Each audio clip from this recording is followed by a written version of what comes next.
Hello everybody, my name is Mrs. Halliday and I would like to read for you a story called Musical Beds. Shall we see what it's about? Turn it round, there we are. Josie could not sleep. The moon was too bright. The old tree shivered and shook in the light. "Daddy," she called, "come here quick. There's a witch in my room." Oh, poor Josie, it does look a little bit like a witch, doesn't it?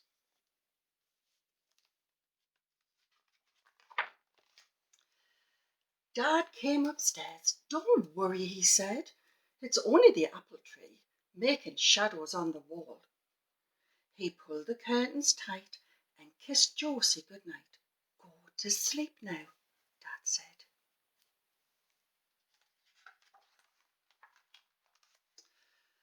But Josie could not sleep.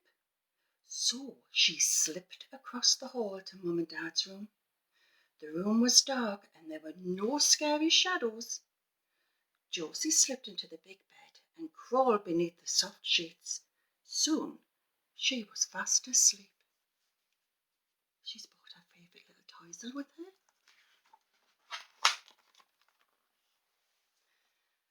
Rosie could not sleep. The room was too cool, and something called, "Woo!" "Daddy," she called, "come here quick. There's a ghost in my room." Poor Rosie. Dad came upstairs. "Don't worry," he said. "It's only the wind whistling through the apple tree."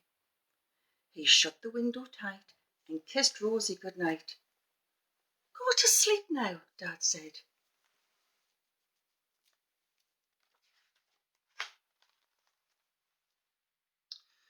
But Rosie could not sleep, so she slipped across the hall to Mum and Dad's room. The room was cosy and there were no scary noises.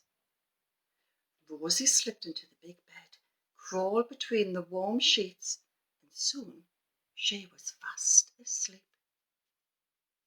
Rosie's brought her favourite toys as well, Mr. Rabbit, and I'm sure there's a Mr. Pig there.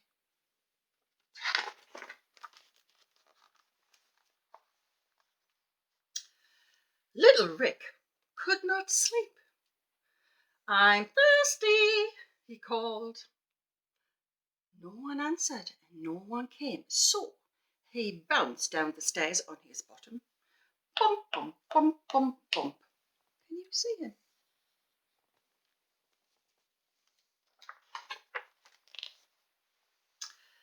Dad gave Little Rick a glass of water, then carried him back to bed.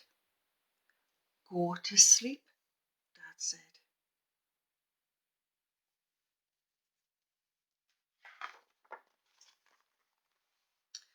It was Dad's turn to sleep. There was no room in the big bed, so he went into Rosie's bed in the bottom bunk. He was reading his story when Little Rick came in. "Daddy, I can't sleep. I'm lonely." Little Rick climbed into bed next to Dad. Poor Daddy.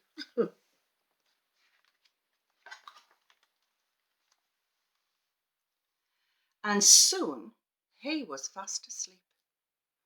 But Dad could not sleep. Little Rick kept kicking him and pushing him. Dad could not sleep, so he went to the top bunk. Can you see Dad climbing up the ladders? But it was full of cuddlies and books and pointy puzzle pieces. And besides, Dad wanted to sleep in his own bed. There was only one thing to do. What do you think he's going to do? Shall we find out? First, he carried Little Rick back to his own room. He put Doggy and Monkey and Lion all around him so he wouldn't be lonely. Little Rick slept snug as a snail. Then Daddy carried Josie back to her bed. There were no scary shadows and no witches. Josie slept cosy as a caterpillar.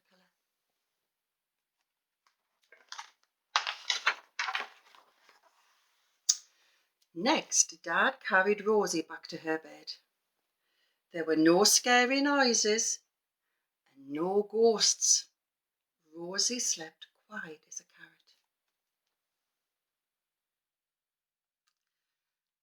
Then Dad read in bed for a few minutes before he too fell asleep, tired as a turnip.